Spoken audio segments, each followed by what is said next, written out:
What's going on, guys? Reaper here from Reaper Garage.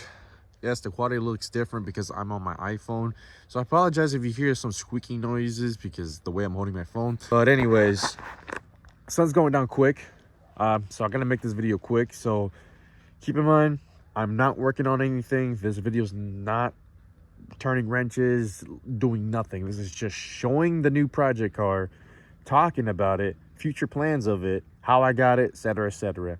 So let me show you guys the new project. It's all sadness.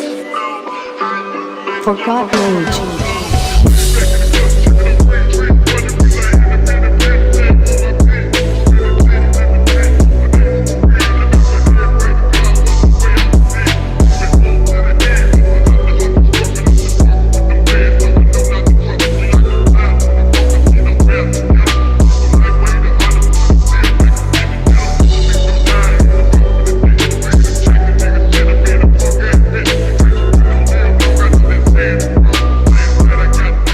As you can see, I got a GS400. So yes, this is the new project. It's the back burner, so you will see it on the channel, but not gonna be so focused on this because, like I said, I have a whole project that I'm mainly focused on the truck, trying to get that done. But I will work on this here and there. You're gonna see on the channel me working on it here and there when I get bored and tired and I need a break from working on the truck. I know this video is about the new car, but just since we're already here, I haven't done anything else from the last video. But as you can see, it's a 1998 Lexus GS400, not a GS300, GS400. This does come with the 1UZ 3rd gen VVTi. As you can see right there, it is not the same motor that I'm putting in the truck. The motor in the truck is a non-VVTi 1UZ 2nd gen. This is the Gen 3 of the 1UZ, but the VVTi. But a whole different motor. Still a 1UZ, but it's a whole different motor. Intake, pretty much the block is completely different. As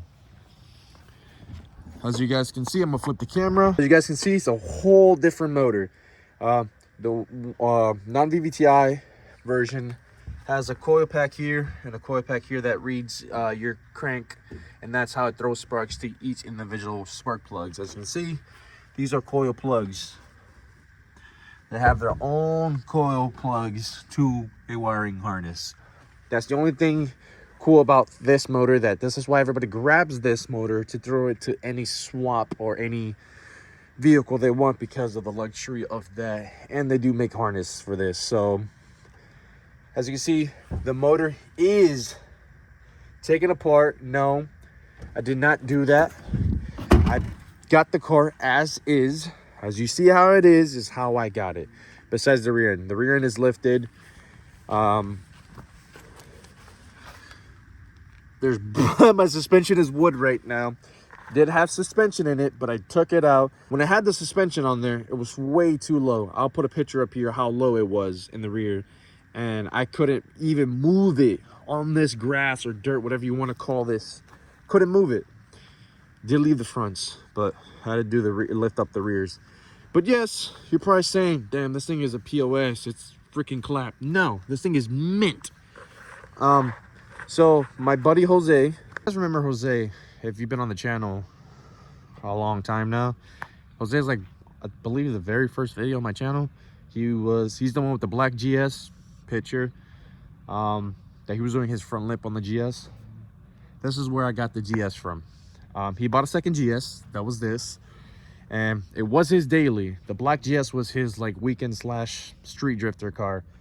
So he bought this as a daily, and then one day he took it out for a drive, and it just stopped running. It just cranks, but doesn't turn on, doesn't want to start, nothing like that. It just cranks over.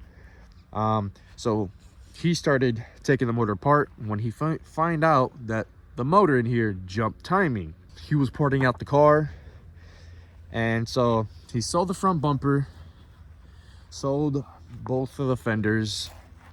He gave me one of his shitty black fenders, but for me, I don't care about the fenders or the front bumper, because I am buying the KBS full body kit for this thing.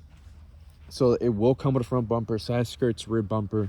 The only thing I have to get is obviously the fenders. So you're probably saying, what am I gonna do to this thing? I don't know yet. I was kind of iffy and scared to post about the car on my social media page, like Instagram and Facebook. And also I was scared to post it on here on my YouTube channel because I don't know what I'm doing with it. Probably telling yourself, how do I not know what I'm doing with it? One, I got the car for free. Yes, I got the car for free. As you see it, I got the car for free. There's a lot of things I can do with this thing. Originally, I wanted this not to rebuild it. I just wanted it for the motor, the rear end, and a couple other things, and the harness and a couple other things. Because what I was gonna do is I was gonna rebuild this motor, you know, pistons, rods, upgrade it like I did with the 1UZ for the truck. That the motor for the truck is fully built, so I was gonna do the same thing for this guy. Grab this motor and throw it into the truck, because this motor parts are cheaper than the first gen, because there's already people out there that may make standalone ECU for this thing, standalone harness for this thing, plug and play kit for any vehicle you want to put the swap in. Compared to the first gen, you have to find somebody that's willing to do it. They're asking 12 weeks or longer to make a custom harness for you, and then just to run a standalone ECU, blah blah blah blah. There's so much crap just because you're converting coil plugs to, you know, coil ignition plugs. A lot of people are telling me to rebuild this thing. A lot of people are telling me just to part it out. A lot of people are telling me grab the parts off of it and throw it in the truck. I don't know yet. A part of me wants to bring it back to life. Jose wants me to bring it back to life.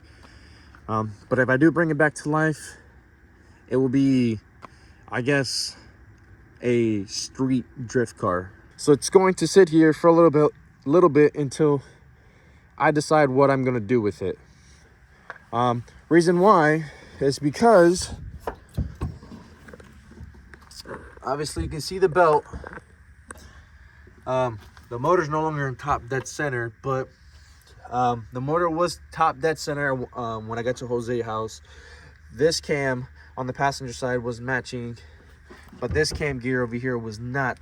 Was like off by like freaking, I want to say like 8 teeth away, marks away for being in timing. So it jumped timing crazy, but the belt's not snapped. As long as that motor is restableable, I will build this thing.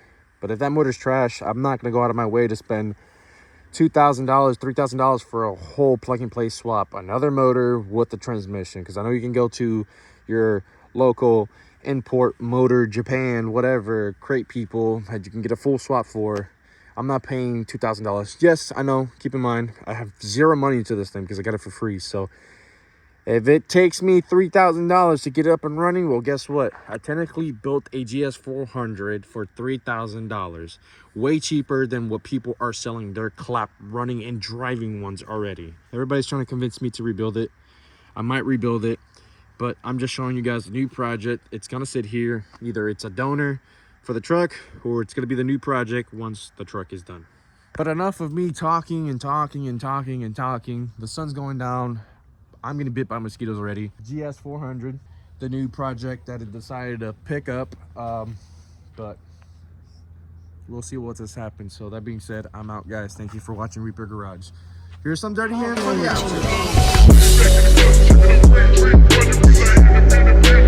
outro.